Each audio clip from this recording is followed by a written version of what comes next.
Joe, how were you informed of the decision to be the starting quarterback? I guess just like the standard way, the head coach just calls you in and lets you know. What do you think you can give this team as a starting quarterback? Listen, I mean, I've been doing this for a long time. I'm just going to go out there and play my game and do the best I can to, elevate everybody and give them confidence and just do my thing like I have. I've already played a couple games this year, so I think everybody knows what to expect, and we can just roll right into it. Shane said that this is not just one game. You're the quarterback moving forward. You're a veteran. You've been here, obviously played the game for a long time. What does that do for you, mentally and just your confidence moving forward, knowing that you are the guy now? Well, listen, it's tough unless you've been through the situation. I want to say it's obvious, but it's probably tough to realize. But it is a lot easier to prepare when you know you're the guy. And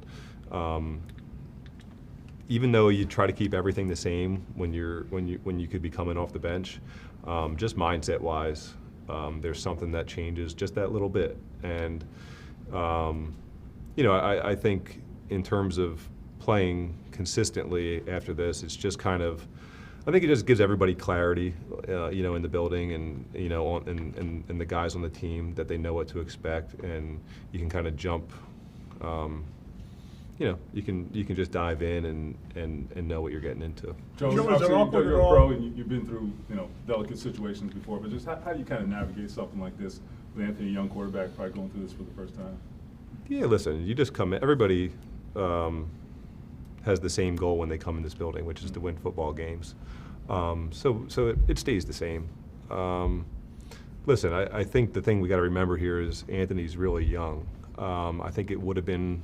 I know that when I was that young, there's no chance that I would have been able to have the perspective and just the right head on my shoulders to handle it and take it the right way. But now, being, this my 17th year, I do have that perspective. So if you can kind of give any of that to him in terms of just, this doesn't have to be a negative thing. There's a lot of positives on his end that can come from this. Like I said, he's very young with a bright future, and there's plenty of guys that come into this league and don't play right away. Now, I know this is a little bit different because it feels like you're getting something taken away from you, and like I said, if I was as young as he was, there's no chance I would have taken it the right way right off the bat. But I do really believe there's a lot of positives. I mean, look, there's a bunch of guys around the league that haven't played right as they come in the league, or have gotten second or third chances as they've kind of matured and grown a little bit. And I think there's a lot of advantages of being able to remove yourself a little bit and watch from a distance and learn and do those things. And I think, I think that's probably not to talk for the Colts and Shane, but you would think that's part of the thought process, at least a little bit, is to try to help him out. How similar or different is this to the challenge last year in Cleveland, and how did that maybe, add to your experience to handle something like this? Listen, ultimately, when I'm preparing to start football games, that is where I feel most comfortable. Even though I haven't consistently done that for the last 5 years, 4 or 5 years, it is where I feel most comfortable. Doing the other is kind of what I've had to get used to. So I think just as a general statement, this is where I feel at home. I think last year's situation is always going to be a little bit unique. I mean, this year at least, listen, I've been a part of this football team since the spring, and I've been able to go out there and practice and be a part of it and do all those things. And so I think there's a little bit of a different dynamic. Have you spoken to Anthony at all? Or if you haven't, what would you, say to him? Or do you give him space? Yeah, just give him space. Listen, I think you treat it like a normal day, just like we normally would. And, I think as this goes on, then everybody will gain a little bit of a different perspective on it and be able to grow from it in some way. How motivated are you to lead this team and get this team to the playoffs? Oh, listen, I'm fired up, man. Anytime you get a chance to play football in this league, you have to, count yourself as blessed. And I really feel very fortunate to be with this team and be in this situation, and I'm excited to get it done. Joe, can you speak to the difference in reps you would get as a backup versus starter? I know you've mentioned that. Yeah, man, this is the NFL. You don't get any reps when you're the backup. You get 0. You get scout team reps, which is fun. It's a lot of fun, but in terms of real reps and calling plays, that you go from 0 to 100. So it can definitely benefit. Did you have any conversations with him about the tap out, and do you think that had anything to do with this decision?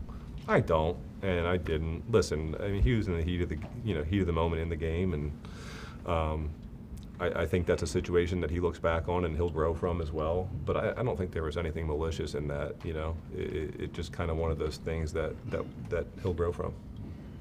Being that this isn't a temporary move, how much extra work do you think it'll take for you and Shane to kind of implement the stuff that you really like to do moving forward?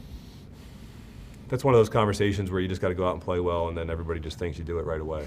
Because it's honestly just a talking point, like that if you're not playing well, it's going to take 2 weeks, and if you do play well, then it just goes away. How did you do that so quickly? So I think it's just kind of up to us to go play our game and not really worry about that. Joe, the one last thing on the tap out. I mean, it generated like a lot of conversation and debate. In the building, would you say it was a different reception than that? It doesn't sound like for you it was, at least.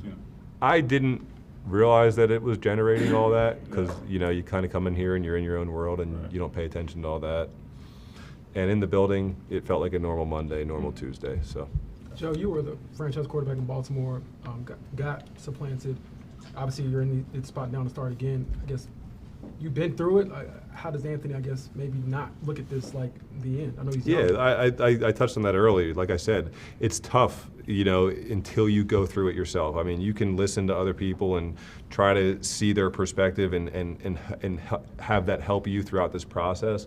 But until you go through it on your own and really come out of that on the other side, it's not until then that you really see that.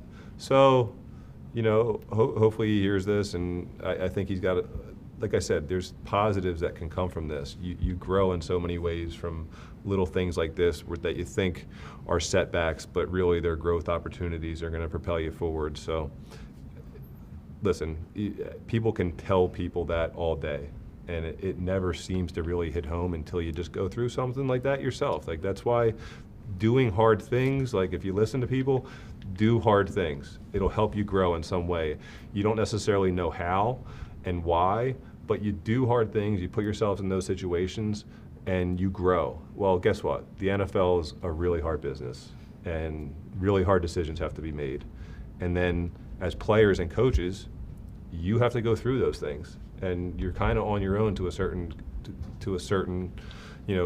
extent. And the only thing that can come out of that is growth. You will grow in some way and become better because of it. So. What do you think AR can? All right. Last one. Yeah. What do you think AR can just learn from you? Because that's what Shane was saying. You can sit back, learn from a veteran who's done it at a high level. What can he learn from you?